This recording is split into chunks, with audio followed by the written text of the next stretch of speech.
Welcome back to NBA Cinema. So it's officially opening night in the NBA, and the Nuggets, just did their walkout, had their ceremony, and that game's about to tip off. But we're going to look at some of the things Charles Barkley said. Now, he spoke to a reporter by the name of Ben Golliver, and he was talking about the NBA player participation policy. He was talking about Victor Wembanyama, and Chuck isn't necessarily sold on Wemby like everybody else yet.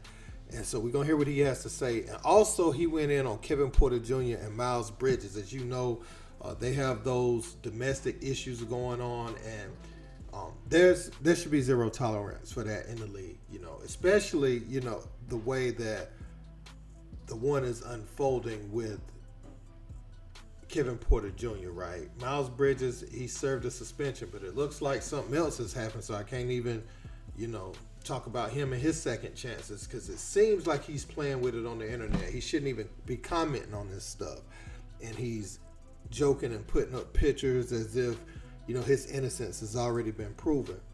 But Kevin Porter Jr.'s girlfriend is trying to retract the initial police report, in which that's just crazy to me. Chuck asked Adam Silver about that. We're gonna check all of them out. Let's peep. There's this new player participation policy where they're basically saying stars have to be in games like tonight's game or these nationally televised games. Yo, my man, is this going to work? Don't get me started, man. You're just going to make my head hurt on the first fucking night. This is a joke and a disgrace that we're paying guys $50, $60 million a year to play basketball a few days a week. We're not like steel workers or doctors, nurses, who, nurses work their ass off a lot, teachers work a lot, firemen, policemen work a lot for not a lot of money. To ask, I'm offended that we've even having this conversation, to be honest with you. I'm very excited to see him play, but like I say, we don't know these guys till they start playing against other NBA players. Pretty sure there was no Joker in the summer league. Seriously, no LeBron, no Anthony Davis, and I'm not. There was no Jason Tatum and Jaylen Brown, and trust me, he's a center. Pretty sure there was no Joel Embiid over there either, in France either. So I'm looking forward to watching him play. It'd be great if he's great, but like I say, man, you got to wait and see. And performs on the floor. I got one more question. I don't care. They said go to commercial, but I got a serious question for you. There's a couple of disturbing incidents of domestic violence in the NBA right now. What are we doing to address that? Because that is you can't put your hands on women, man. And we should be at the forefront in sports when the men hit women. So what are we as a league going to do about that? Well, again, that's an area where we're not looking to compete against other leagues when you say forefront. So I think all the leagues are trying to address this issue. But I know, again, our Players Association, credit to them, this wasn't adversarial. We put in place a new program for how we deal with, first of all, accusations of domestic violence even before they're prosecuted.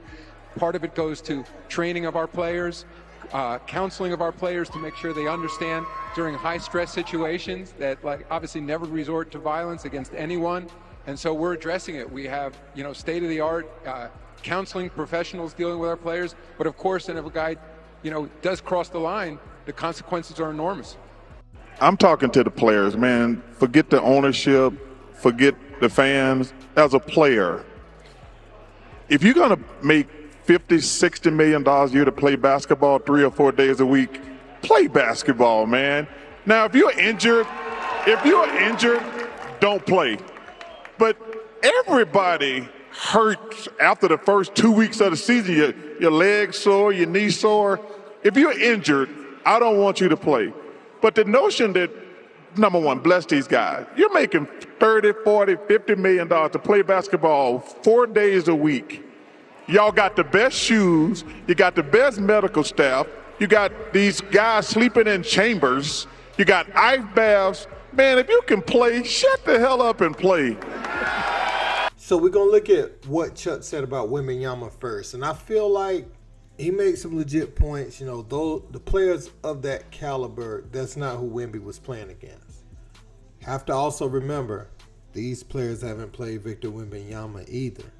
he's so special that he brings something to the game immediately that you've never seen before. You haven't seen, in this NBA.